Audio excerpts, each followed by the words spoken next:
Great. Thank you so much for being with us live from Melbourne in the middle of the night, right? Yep, 1 in the morning. 1 in the morning, okay. Here in Malmö, it's still afternoon. Oh, lovely. I would like to start to ask you. I think this film it has a very original style and a strong visual world. Mm-hmm. What is your inspiration behind the film? Behind the style of the film? Yeah. Sure. I guess, it's always through Candace's perspective. She has such an optimistic outview on the world, and she's trying to bring happiness back into the family. So the visual world around her is always how she would like to see it and how she wishes it was. So we came with a very colourful and heightened world for her to play in and for the characters to be in. And, within that, I guess that playful, colourful world, there's, some tough, darker moments for her to tackle with her family, with grief, and with her parents fighting, and her uncle and her father fighting, and and I think I always like to create a fine balance of being able to tackle the tougher themes in a story, but have them in a world that feels quite safe for a younger audience and a family to be able to navigate these tricky themes. So that's why we went with the style we are, but ultimately it's Candace's perspective. Yeah. I will just translate for the audience in Swedish. Sure. Så det han sa var att hon har jobbat mycket med färger i filmen. Och filmen är berättad utifrån Candys perspektiv. Och färgerna har man använt sig mycket av för att skapa rätt stämning i filmen. Att det ska vara den här mixen av glädje och ljusa stunder och allvar och mörkare sekvenser. Och om ni har några frågor får ni gärna vinka också, så plockar vi upp den. Så det var till att liksom vifta med armen när jag under samtalet här. Okej. Now that I know you're translating, I won't make my answers so long. Yeah, but I try to not translate everything. I try to say it in few words. Yeah. Before the film, I was telling the audience about your short film, Mrs. McCutcheon, which I really love, and we screened at both a few years ago. Mm-hmm. And I think the films have some things in common when it comes with the mix of a serious subject and also a lot of humor. Mm-hmm. And I know that film was based on an original story written by you. Mm-hmm. In this case, it's based on a book. What is the biggest difference between making these two films? And I will just 1 second, so I will just tell the audience the question in Swedish. Sure. Jag frågar honom alltså vad är den stora skillnaden mellan den kortfilmen han gjorde tidigare som är baserad som bygger på en historia han själv har skrivit och den här filmen som bygger på en bok. Okay.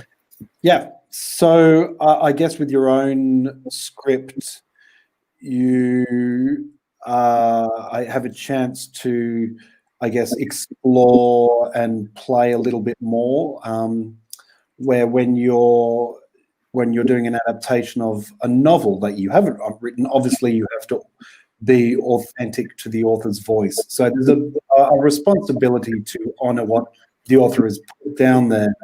And I guess for your own film, you have to honor your own idea behind that. So they're two of the same thing in a way, really. You don't want to stray too far from your own work that you originally came up with, but you also don't want to stray too far from the author's work. So that was very much in my mind. Yeah. Okay. Det han säger att det var inte så stor skillnad egentligen, utan det är en berättelse som han måste förhålla sig till och inte gå, oavsett om det är han som har skrivit den eller en annan författare, så vill man förhålla sig till manuset och inte gå för långt iväg från det skrivna. And I have to ask you about these amazing young actors in the film. How did you find them? Jag frågar honom om skådespelarna i filmen och hur han hittade dem. Wesley, the young boy, who plays Douglas Benson from Another Dimension, I worked with him in Mrs. McCutcheon. So he played Trevor in Mrs. McCutcheon. So I brought him over to this feature film. And with Daisy, we auditioned over nearly 600 girls across Australia and New Zealand. Wow. And then we found the right one, and she only lived a couple of hours away where we were filming. So it was, yeah. But she's fantastic. För att hitta flickan i filmen så hade de casting med 600 barn runt om i Australien och Nya Zeeland. Och till sist hittade de henne och hon bodde bara några timmar bort från där de skulle spela in filmen. Som fanns ganska nära. Och pojken i filmen, han spelade huvudrollen i hans tidigare kortfilm Mrs. McCutcheon, så att han plockades därifrån. En fråga? Jag kommer inte att fråga från... Ja, har en fråga här. Såg ni några farliga djur under inspelningen? Okay, we have a question from, I think, Facebook. Okay. And the question is, did you see any dangerous animals during the shooting of the film? In Sweden, I think everybody knows about all the dangerous animals you have in Australia. Terrifying to shoot a film there in the forest. In the forest, there were some there were some tiger snakes. So we did have and it was in summer when it's very when all the snakes come out with the hot weather. But we had a snake catcher go there really early in the morning and with a big stick and bash all the bushes and scare them away before we would film.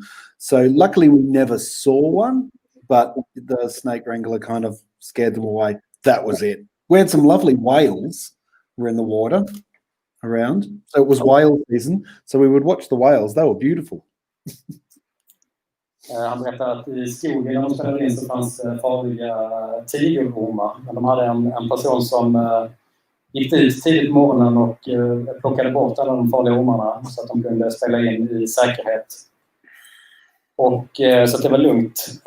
Så såg de också valar under inspelningen. Det var en trevlig upplevelse.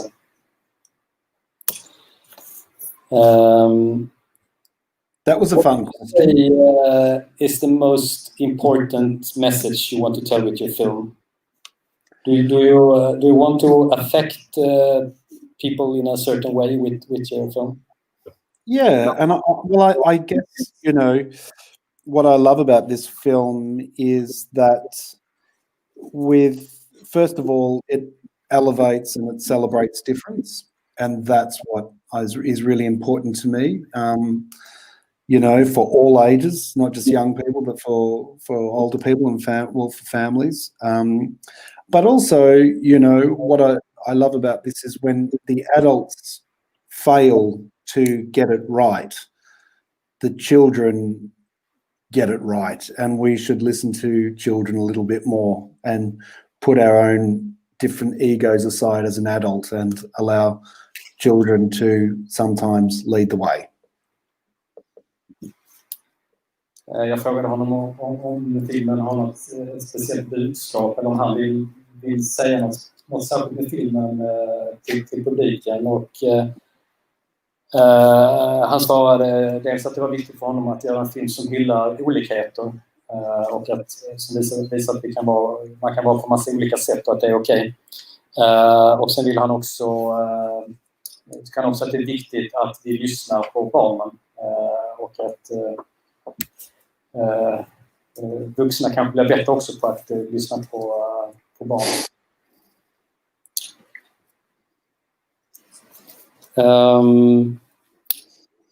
This is your second film that you're making for a young audience. I don't know if you made films before. I've only seen these two films made by you. But how come you're making films for young people? Well, I come from a background of directing theatre and creating and making theatre for young people and families. And I ran a theatre company for many years, making works for young people. In fact, I've been to Malmo at a festival there for theatre for young people. So I was really sad I couldn't get back there, but it's nice to be able to talk anyway.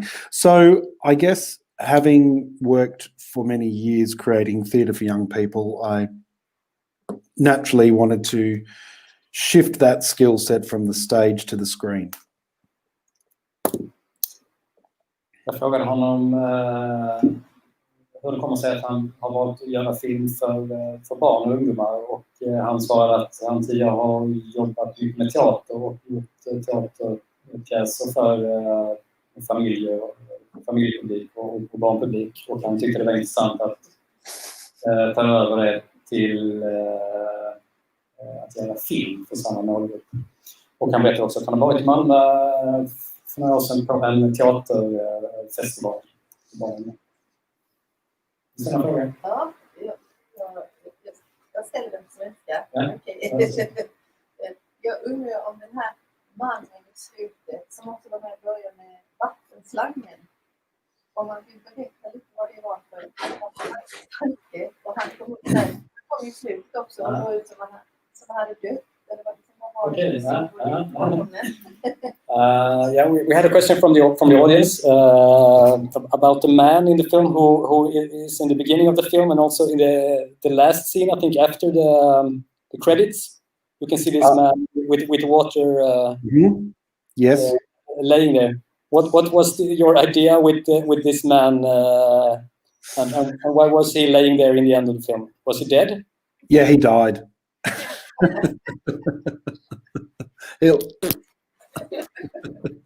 So I wanted to surround the world with some colourful characters, Candace's worlds, and down the road he was the grumpy old man that would never stop watering his lawn, and he didn't like children, and it was just a funny, colourful person that she had to also tackle every now and then. But unfortunately, he passed away at the end and died watering his garden. Okej, han säger att han vill gärna fylla filmen med tokiga och lite udda karaktärer, och detta var ett sånt inslag i filmen. Var det svar på din fråga? Ja. Jag frågar.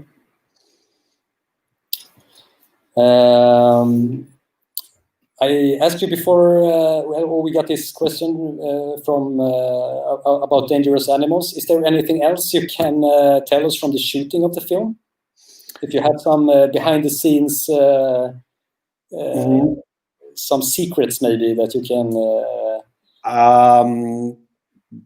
Yeah, I can. Well, we didn't see... That was the only dangerous animal.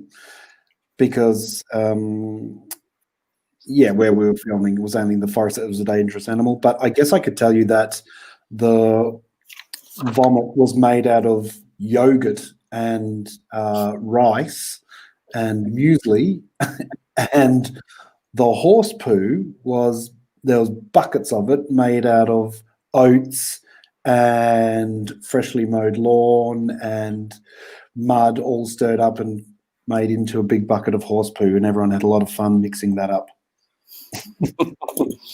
Jag frågade om man kunde berätta någon hemlighet för inspelningen, eller något roligt som hände när de gjorde filmen, och han berättade att de har tillverkat spyorna av yoghurt, ris och müsli. Och Sen var just det hästbajset där som var gjort av vete, nyklippt gräs och lera. Very interesting information. Thank you for sharing that. So, what are you doing now? I mean, we really would like to see more films from you of these two festival favorites that we have had. Are you working on any new projects you can tell us about? Yeah, there's a couple of new projects, feature films that I'm attached to that have, you know, similar, well, audience target and themes. So there's one about a little girl who's obsessed with Elvis Presley and goes on a road trip to see the best Elvis impersonator.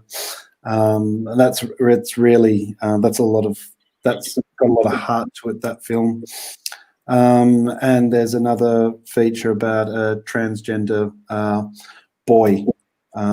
So there's two, yeah, that are in development. They're in development, okay.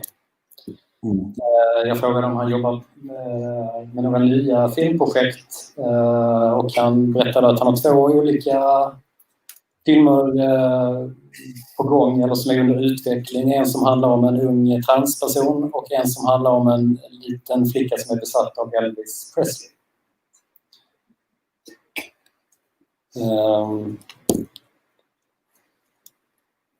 I think we are about to run out of time here, I can see, but maybe if we have some last question from the audience. I think that was it. Yeah. What about the girl in the pink in the front row? The girl in the front row in pink. Does she have a question? Do you have a question? Har du fråga? No. No.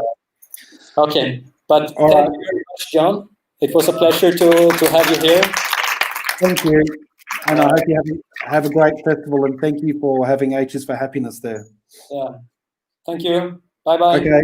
Bye-bye.